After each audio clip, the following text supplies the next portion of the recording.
arena. Situation update, please. Getting visuals now, Captain.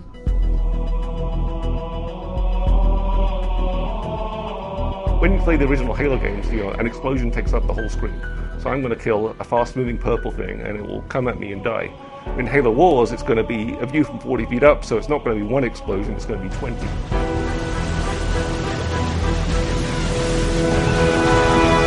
One of the things we want to do with Halo Wars was tell the Halo story, show the Halo universe in a different way, and actually bring strategy gaming to the console. In Halo Wars, you get to control everything. All the grunts and elites and brutes and choppers and ghosts and banshees and all these really cool vehicles, plus a lot of the stuff we've added. Control heroes, you get to control Spartans, you get to control small armies of Spartans. Everything is under your control in a real-time strategy. We wanted something that the fans could see the things that they know and love from a different perspective. Spartan jacking is one of the best things in the game. They jump on top of the enemy tanks and they beat the crap out of the tank, they rip off the hatch, they toss out the driver, they hop inside, and then they take over that vehicle. And people are used to seeing that from a first-person shooter standpoint, where everything's very large. Well, we have all that same detail in Halo Wars. Some of the battles in the game are small, and some of the battles in the game are really big. What's cool about that, at least in the campaign, is that's based on how you play. If you spend more time going to fight the Covenant, you may be dealing with a larger force than if you would have gotten there quicker. And you get those choices, which is, again, the hallmark of a strategy game. How do I want to build my army out? And by the end, you've got 12 or 15 Scorpion tanks rolling across the landscape, or you could have 40 or 50 Marines. And it's really kind of your choice. It is a game more focused about combat, which is certainly what the Halo fans will expect. People want to blow stuff up, myself included. It's a console game. Stuff blows up really, really well in Halo Wars, but it is also a game where you have to think.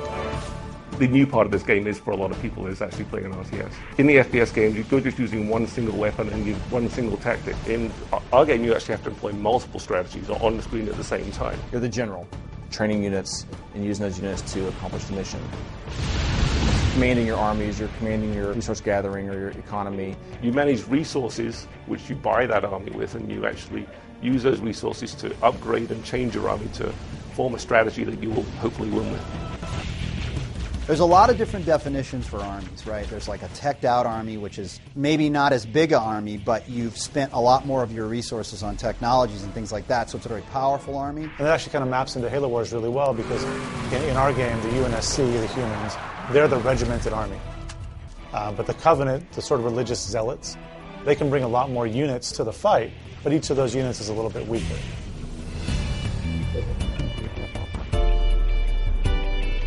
Halo Wars is a game about bases. It's a strategy game. I have to have a good base of operations, otherwise I can't field a very good army. You start with just one unit or a base, and by the end of the game, you've got an army of 240 infantry or 5 Scorpion tanks. Or choose to upgrade them and make your current Scorpions even better. It's a lot of fun to be able to do that.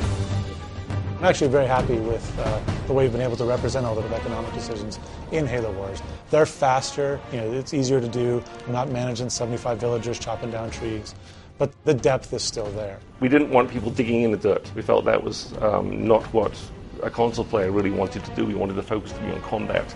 It's quick, it's easy to play, but it's very simple. I bounce back to my town, I get the supply pad upgrade, I'm back to the fight. It's just that long-scale look at the actual war. It's not 1v many, it's many v many. It's a fast-paced game. It's an adrenaline rush from the word go, but it has that strategy aspect to it that people haven't seen in the Halo universe before.